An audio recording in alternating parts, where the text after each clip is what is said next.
And they're off. In 8 knots of wind, every sail is hoisted for maximum gain. The crew goes aloft to make adjustments. Europa on the left and the Royal Amundsen on the right. All right, guys, we're over the start. The race is on. The race is on. The Pride of Baltimore challenges Niagara at close quarters. There's a problem with the trike. In a flash, the Pride sails past. The captain looks for a way to gain speed. This is a race. Niagara was built in 1988 as a reconstruction of the warship that Oliver Hazard Perry used to win the Battle of Lake Erie in 1813. The grace and power of these ships under sail provide evidence of sustainable enterprise in the world economy. I sailed in my teens. I was in a Girl Scout troop that was a sailing troop.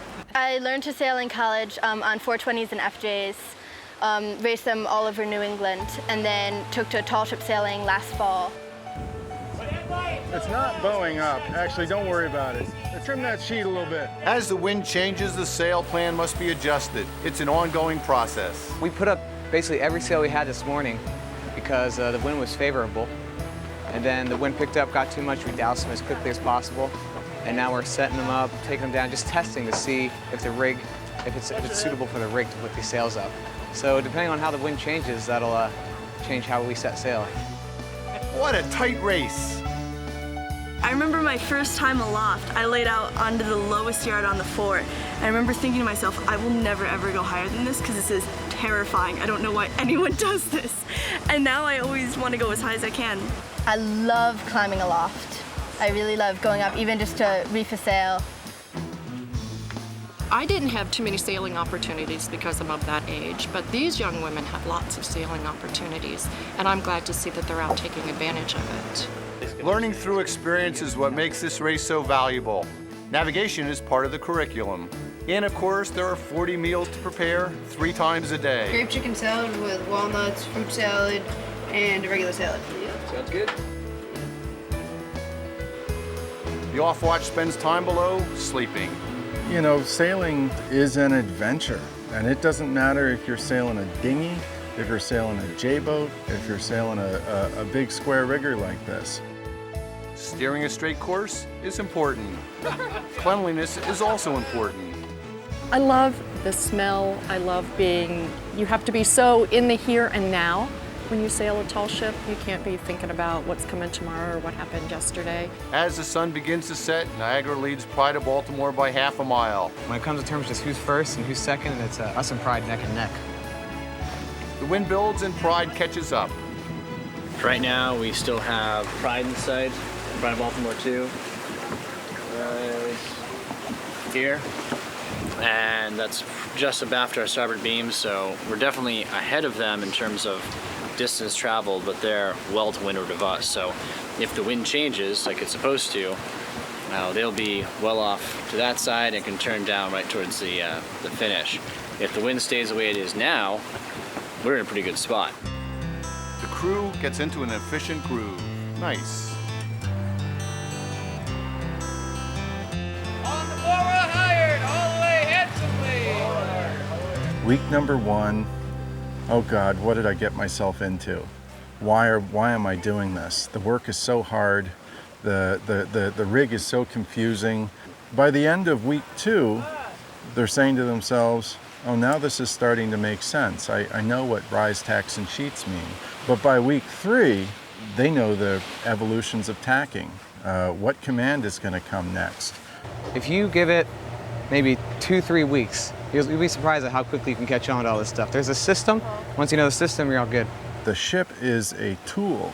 It is a vehicle that can only be operated in one way. Either it works or it doesn't. Either you are going to windward or you are drifting downwind. And if you're going to succeed in getting to windward, getting from point A to point B safely, then you have to learn how it works.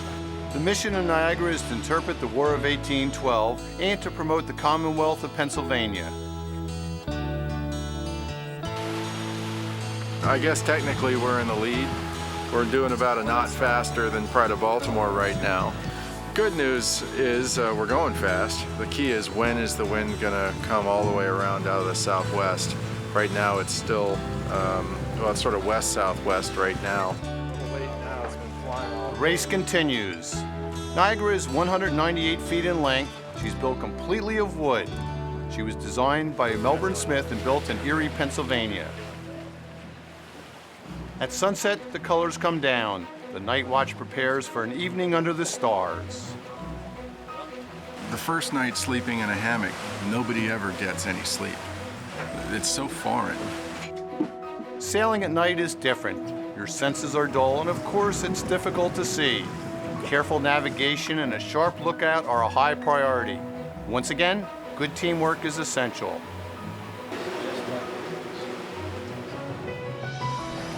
The next morning, sails are adjusted and the watch routine continues.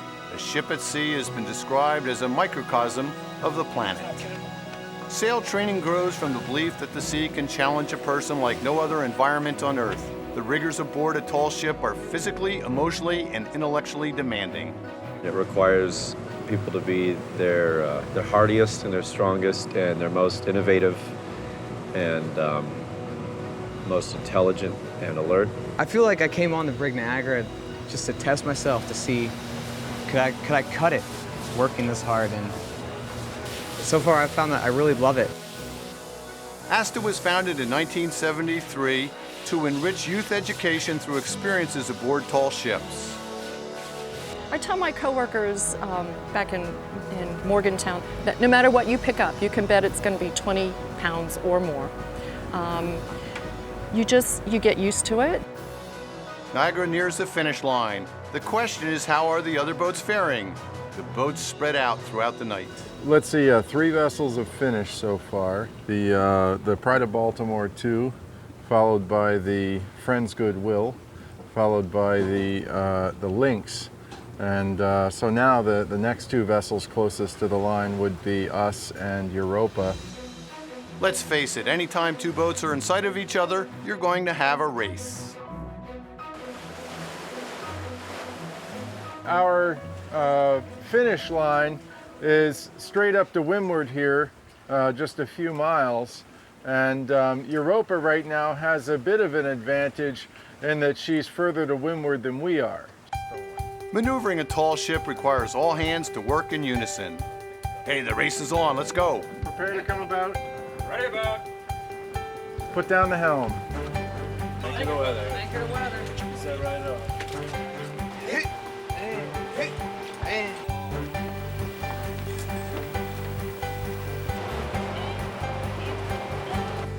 More topsail, 40 gallon braces. Big Hard right. There's great satisfaction aboard Niagara making a smooth maneuver, particularly when the competition is so close.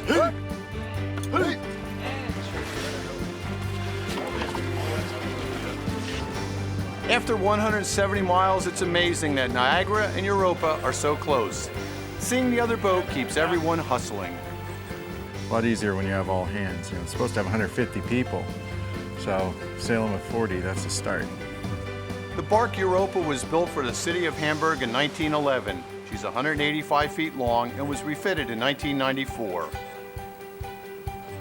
Modern technology like GPS and performance instruments are carried on board. But there are traditions from the past that live on.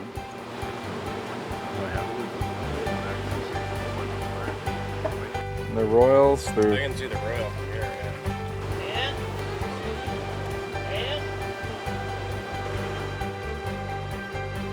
Okay, fire!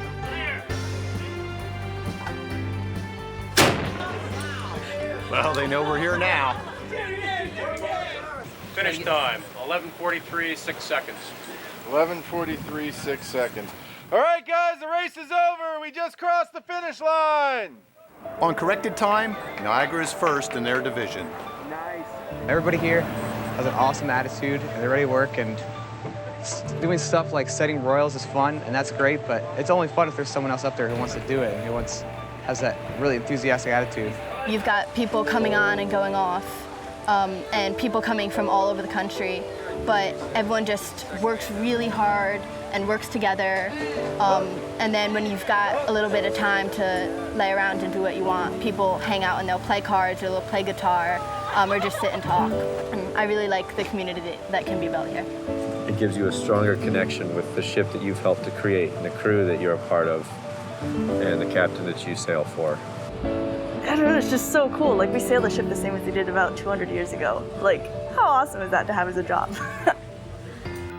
After a great race and a victory, it's swim call in the beautiful freshwater of Lake Michigan. Bet that water feels good.